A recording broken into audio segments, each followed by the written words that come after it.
Friday nights, you just said that you have to maybe put a guy on the field for a varsity game that wasn't quite ready, but you had no choice? Oh yeah, when we get down to numbers and it be, we get into challenges and things of that nature where we try to get people involved. There is times that we've got some younger guys out there, and they actually have to step up, and we try to get those guys trained before we get them out there on a Friday night. Right. What has been the biggest challenges for you in this 2025 season? Well, the biggest challenge that we have faced so far is 1 week we had 10 games, and so with that being said, with 70 officials, you take, a lot of times you have to have 7-8 officials per game. So we were short on people that night. So the challenge was being able to get a couple other associations to get our games and get them covered. And TSSAA has stepped up with us, helping us get that done. But it become a challenge. Which game do we want to give to another association, so they could cover that for us? So that's a challenge, trying to get that covered, and then even getting the 8 games that we can cover was a challenge as well. So we have a 3 or 4 weeks where we have 8 games in one night that we have to get covered. So that's a challenge. Right. Do you guys have an evaluation system for the officials? Do you how do you evaluate a referee on the field? How do you do that? Well, actually, we start them out in scrimmages, and Wesley Barger and myself, the other supervisor for the Clinch Valley, we go out and we try to get to see these younger guys in scrimmages, and then go out and observe them in a JV game or a middle school game, and that's how we teach them and actually be able to get on the field to try to help them get better, where they can get fine-tuned for that Friday night, and get them ready to go for varsity. Yeah, because we have weekly meetings, don't we? We do, yes. We have, I think we schedule anywhere from 9 to 10 meetings a year, and that also plays a factor in how we get training done. We show film. We don't just show up to a meeting and say, we're here, let's talk about football. We have, as you know, we have things outlined of what we need to do, and show film and video, and, where to be, where not to be, what to do, what not to do. And a lot of times, where we can teach the younger guys to be in position to make the call, with mechanics and rotation, that makes it a lot easier for the official to learn and know where to be. Right, because there's only 5 of us on the field on varsity, and there's 22 kids. That's right. So you can't be in everywhere at the same time. Exactly.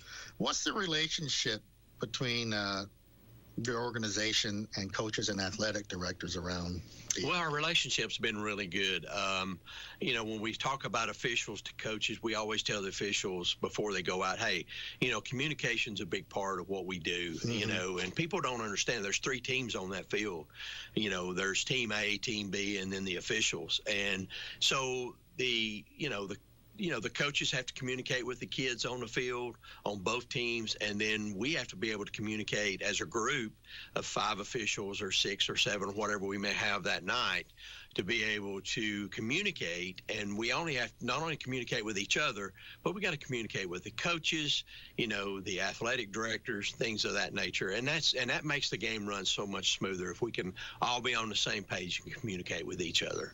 Right. Now, if a coach, I know, coaches and officials, they seem to be like the dogs and cats. They're supposed to be enemies, but really that's not the case, is it? It really isn't. And you really think about things. I was talking to a coach the other day, just a couple of days ago about a couple scenarios that happened in his game, and he and I became, it's a friendly conversation, and we always try to make sure that we handle the coaches professional, and they are very, and for the most part, and all the coaches seem very professional to the officials and, the supervisors as well. Now, you get the phone calls from the coaches, don't you? I do. If they have a complaint about a certain play or a complaint about a referee, how do you handle those coaches and those complaints that you get? Well, the biggest thing is we want to tell the coaches, look, we want to make sure, hey, let us know what your film is, where it's at, where it's located. We'll go look at the film, and then if we need to address that with the official in the game, and a lot of times we don't address a lot of things with judgment situations, but if we miss a rule or if we miss a penalty enforcement, things of that nature, then we have to work through all that and communicate back to the coach and say, hey, we did miss it. We feel bad about it, but we'll work harder the next time to, make sure that that's all taken care of. And then that's what we go back into, we go back into film study at that point in our next meeting and say, guys, this is what we don't want to happen. We'll make sure we get this right. So how much because you review film for every varsity game almost, do you? Well, we do, for the most part. We try to get on and look as much as we can. It becomes time consuming, right. Especially if it's, we get a lot of games a lot of times if they're, 35-0, 40-0. Sometimes we don't review those unless the coach calls and has a situation in that particular game that we might need to look at. Right. What do you think if a coach or a player, I know it's the last thing that we want to do is eject someone, but the grounds of ejection, what are some of the things that a coach or a player can do to get ejected, and there's no questions about it? Well, the biggest thing that we have, be concerned about with a coach or a player is unsportsmanlike. Most of the time, the two unsportsmanlike penalties will get a player or a coach ejected. But typically, we try to work around that first before we actually do the first one. And we want to make sure that, hey, once they do have that first unsportsmanlike, we want to make sure that, hey, coach, you've got one. So let's just, let's talk through this. Okay. So that's, we don't want that. We're not out there to do that. We want to make sure we can communicate with the coaches and players where they don't get that second unsportsmanlike. Now, is there an appeal process if a coach or player, if they do get ejected, do they have certain recourse that they can go and appeal to someone? They do. They can actually appeal that with the TSSAA state office. There's appeal process that coaches can go through for them and also their players or any fan or anybody that might have got ejected. So it's an appeal process that goes through the TSSAA. We actually don't handle that locally in our association. And there is a fine too, correct? There is a fine, and that's handed down. That's a judgment, fine from the TSSAA. So, they can come back and say, hey, you're fined X amount of dollars, whatever. But that all comes back from the state office. Who are the most difficult to deal with? The players, coaches, or parents? Well, the biggest thing, and we just got to be concerned about, how we handle our situation a lot of times on the field, and we try to let. When we go back to parents, a lot of times we want to let game administration take care of the parents. For the most part, sometimes parents can be the worst, people for us to deal with because most, like I said earlier, the coaches, the ADs, the game administrator are, usually pretty professional about things. But if we take care of our situation early and we get it taken care of early, we can, game administration can take care of the parents. Right. Because there was a parent in Oliver Springs that put a basketball ref in a headlock at Christian Academy when they had a game. That is correct. And I think that become more personal issues between that, that fan and that, he actually had to deal with local police to take care of that, not just TSSAA. So, sometimes, you just can't take what they're saying to you personally. They're not really yelling at you they're yelling at maybe the stripes or yelling at the play.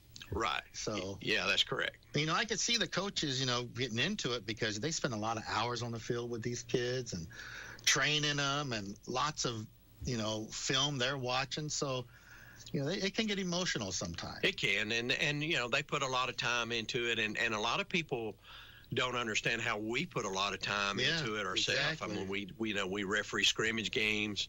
We start getting our rule books and we get into those early on. So, and people think, well, we just show up and referee the game, but typically that's not the way it works. Like I said earlier, we have 8 9 meetings a year. Plus, we have a mandatory state meeting that we have to go to to go over new rules and things of that nature. So, yeah, I can see how everything could unfold for the coaches and be, they do put a lot of time in. They put a whole lot more time in it than what we do. You go with spring practicing and then all the conditioning that they start, early on. But for the most part, we have to get ourselves ready to go too, in scrimmages and being in shape and being able to get out there and cover the game.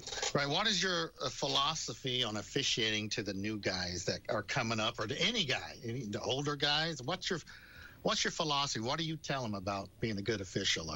Well, I just tell them, to be, the good thing about it is we can tell them, we can teach them to be a good official, but they've got to be able to want to be a good official. And, to be able to do that, you've got to be able to just put your time in and be devoted. And, and a lot of that stuff will pay off. And it gets you back closer to the game that once these players probably played football at one time, and and then you get to stay close to the game, and you get to meet a lot of good people out there. Right, they are good people. You don't handle the Little League football? I do not. Okay, that's a wholly different ball game. Yeah, that's independent. They do that themselves. Okay. During the season, there's only one call that I know of that gets a lot of attention. What's one penalty that people just don't understand, do you think? That they see it, but they think it's a penalty, but it's really not a penalty? Well, the biggest thing that I think a lot of times is horse collar. Right.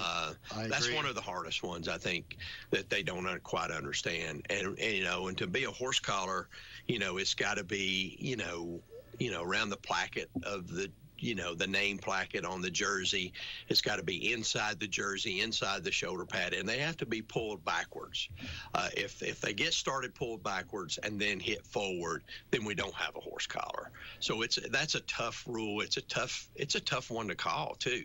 Right. But we got to be on toe, and that's where we got to be in position and be able to get in the right spot and make that call. Right. And what's the penalty for that? That's 15, right? It's 15. It's a personal foul. Yeah. Right. And that could really affect the game. But people always screaming, that's a horse collar, it's a horse collar. Well, it's not. Right. Even if they go to the side. If they go to the side, is it considered horse? It's still considered a horse collar. Okay, yeah. so if they go side forward, or the back, yes. That's not a horse collar. That's correct. And throwing penalty flags. Do you see what you call? I mean, I remember one time I had a play where I heard a thug and turned around, and the kid was laying on the ground, but I didn't have no idea who did it or what happened. So those you just gotta. Everybody else in the stadium saw it, but you weren't. Right. So at that point you don't know, and I've been in that situation too as an official, and it's hard to, that's a situation a lot of times where you're trying to watch other stuff going on, and things happen outside your vision, and you didn't see it happen until it was done over. And of course, film will show it. So. Yeah. What about the safety of officials on the field? Was there ever a situation where you just didn't felt uncomfortable getting off that field? Yeah, sometimes. I mean, I have been in that situation before, but that's where you always want to, go back to, in a situation where you're starting to get to that point, you can feel it. It's there. It's there. That's where you just try to make sure you get game administration, say, hey, look, you got to make sure we get security so we can get off the field, and that's part of communication. Right. But yeah, it can happen. So yeah, I remember one time I was doing a middle school game in Kingston, and I look up in the crowd, and the deputy was taking a parent out in handcuffs because the coaches wanted him out, or someone wanted him out, and he wouldn't leave. So it happens. It does. Some states have it's a felony to assault a official, but I think Tennessee still is a misdemeanor. I think you're right. Yes. So some states have an extra penalty or an extra charge stopped on top of that. So you're going to be doing college? Yeah, basketball. Yeah. How long have you been doing college basketball? I've been doing it for about 25 years now. Man. Yeah. 25 Yeah, it's years. Small college, NAIA Division I and National JUCO, Tennessee JUCO College, yeah. Okay. So, what's the rewards of officiating? I know for me it's fun. It keeps you in shape. But what are the rewards? I mean, how can you tell someone that sees all the negative part of fishing, the fans, the coaches, the crowds? What can you tell them about officiating and say, hey, this is a good part about officiating? Well, the good part about it is, I've met a lot of really good people through officiating, and like yourself. A lot of 95% of my friends are referees or were referees at one time. But also, I think, if you're a younger guy and you're coming out, and you really want to, stay close to the game. I think our middle school games pay about $80. Our JV game pays about $80. And then our high school games on Friday night, just to run the clock, be a clock operator, is $90. So and we break that down in hours. You've probably got 7 or 8 hours in those 3 games. And if you break that down, you're looking at about $34, $35 an hour that you can just come out and officiate the game, make $250 a week. And, and it's a lot better than going to work at, Chick-fil-A or Cracker Barrel or, those places, where you can still get out and enjoy and get to meet people. Do you guys ever go to the high schools and talk to the senior class that are getting ready to graduate and talk to them about Yeah, we have done that a couple of times, and we try to get those guys involved, and we've picked up a couple of officials that way. And actually, Kingston, we talked about them earlier. They've got a program down there that Wesley and myself are going to go down here in a couple of weeks and talk to some of their kids about officiating, and they've got their own little officiating class that they do. Yeah, so we're going to go down and get to do that before the season's out, hopefully, before time runs out where we can get down there. Because I think all of our young guys, I remember who do we have that graduated from Kingston? He's a real good back judge. Landon Diggs. Yeah, he's a really good back judge, and we've had a couple other college guys, high school guys that graduated come on. They still want to be a part of the game, but they can't play, so this is the next best thing for them. That's correct. And I even had a couple former college players that's able to come out and officiate the game, and the good thing about that is they know a lot about the game, Right. And sometimes that makes them a better referee. So right. Have you ever had a college player come out or an athletic director or someone come out to officiate and go, this ain't what I thought it was gonna be? Yeah. I see it a lot different from this side, Yeah. And that's what you'll hear sometimes.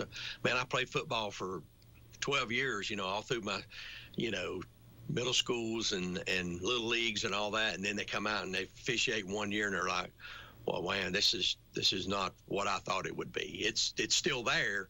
But, everything, then you get into more of the rules situation when you get out to refereeing. I think the one thing about refereeing is the camaraderie that we kind of have. We all kind of, stick together. If someone needs help, someone's always there in the association to help them out. Yes. And it's just a real good group of guys, a good team. Like I said, there's 3 teams on the field. But our team, we don't want to be noticed, do we? That's correct. Yeah, and I can... I went one night and reffed a game. I had a basketball game and I reffed one night. It was a very good ball game, and I left and we went. A lot of the referees still get together after the games and go grab some food or whatever. And I was sitting in Applebee's in Oak Ridge with some of the players walked by on the team that won, and I said, "Hey, did y'all win tonight?" And he's like, "Yeah." I said, "Oh, okay." I said, "Well, how'd the referees do?" And he went, "Oh, yeah, the referees did good." I was like, "Oh, okay." So they just went right on by. They didn't even know who I was, and, right. Sitting in Applebee's, with street clothes. Right. And then a little bit later, the kid came back up there and he said, "Hey, you tricked me. You refereed our game. You guys did." So you don't want to be noticed. Right. I had a kid come up to me. He's now playing college. I do lacrosse also. But my tattoos give me away all the time. They said, "You did our game. You did my game like 3 or 4 of my games, and now I'm in college." So real good. What else was going to ask you here? So the TSSAA, they're the governing board, correct? Yes. And who decides to add a rule or take a rule out? Do they do it, or they have a rules committee or something like that? Well, they do have a rules committee, but it's a National Federation of High Schools, and NFHS, and they are the ones that governs the new rules and rule changes and things of that nature. But they have a board of controls, and they all meet in January, and they'll go over all the new rules and rule changes that needs to be made. Right. I think the biggest thing that happened this year was the repositioning of the umpire. That's correct. So now we're in a position now where the umpire is now in the backfield of the offense, and that's been a tough transition for some of our umpires, and you as well. You know how that is back there, but I think it's more of a safety concern because those big linemen coming down the field, and when you were on the defensive side, it made it harder to get out of the way. And the kids are getting faster, they're getting stronger and bigger, and it's the game has really changed in the last 30 plus years since you and I have started officiating. Right. I remember there was a set of twins in Wartburg. Combination weight was like 625. One was a right guard, one was a left guard. They couldn't run too many steps. Man, they hit you. I've been hit big time by players, but I think that was one of the biggest changes this year to get used to, because I always get caught going back behind the defensive line, and I come back over. But I think for safety reason, I think it's a good call they did that. Yeah, I agree. I did that. So there's 5 officials on the field. We got the white hat, he's in charge. Umpire back with him. Line judge, head linesman, they're in charge of the line. And then sometimes on JV, there's a back judge. That's correct. So when the line judge, what's mostly his duties? Well, the line judge is going to be, more, covering the line of scrimmage to make sure that, they don't have any encroachments or offsides or, false starts, those kind of things. We want to make sure they have a legal formation and actually, be able to communicate with the other side judge or the linesman to be able to, where they've got all that together. And then responsibility for counting, one of the teams, whether it's offense or defense. And people just don't realize the mechanics and the rules involved. That's correct. Mean, it's unbelievable. The back judge, he's mostly in charge of the passing game, correct? That's correct. He does cover that. He's also in charge of the 40-second play clock. And even though we still have it on the field, or most of the time we have them on the field now with the play clocks in each end zone, he's still responsible for watching that play clock and make sure we don't have a delay of game penalty. Right. Yeah. So football season is almost over, isn't it? It sure is. I think we're in week 7 now.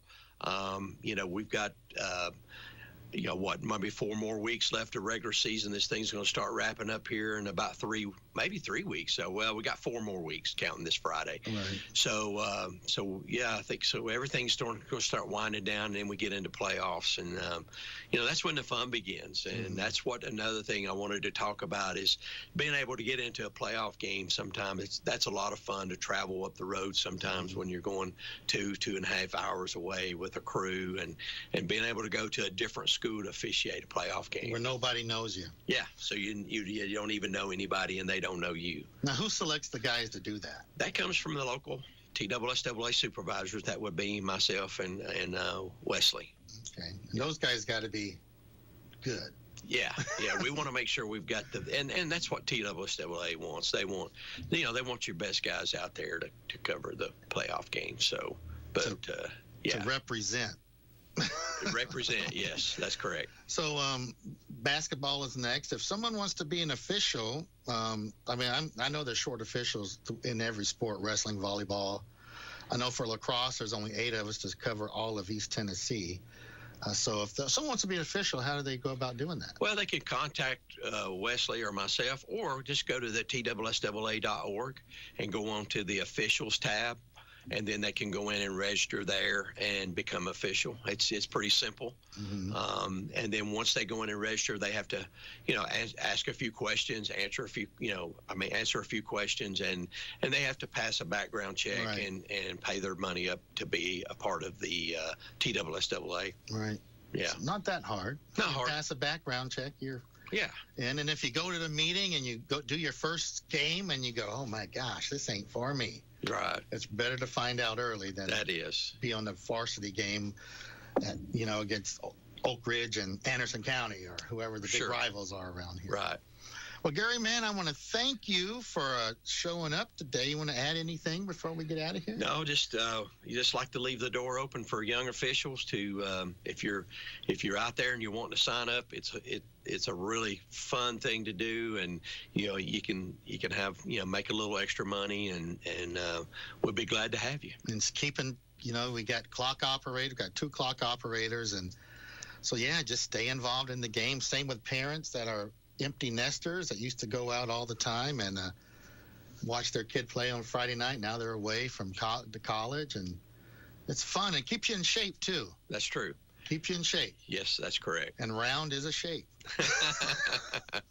Well, thanks for having me. Thank you, Gary, for coming up. All right, folks, that wraps it up for Ask Your Neighbor. We're going to go on into some great classic country music. And we'll be back up here tomorrow. Don't forget, over on Merle, I'm going to give away a pair of Eric Church concert tickets coming up later on today. So head on over and check us out. We will see you tomorrow. Is value found in the sparkle of a gem or in the trust of a handshake? At Lanham Jewelry and Coin, we believe it's both. With over 15 years of expertise in gems, coins, and timepieces, Michael Lanham promises integrity and precision in every transaction. Whether you're selling estate treasures or seeking new ones, our science-backed appraisals ensure fairness. Discover the brilliance of honest service at 910 North Charles G. Severs Boulevard, Clinton. Call 865-748-6716. Online at lanhamjewelry.com. Lanham Jewelry and Coin, where trust shines bright. Hi, this is Jim Miller with WYSH Local Information News. Remember, if you see news happen, email me, jim@wysHradio.com, or message us on the WYSH Facebook page. Each day, we bring you the latest in local news. Mike Witcher has your weather forecast.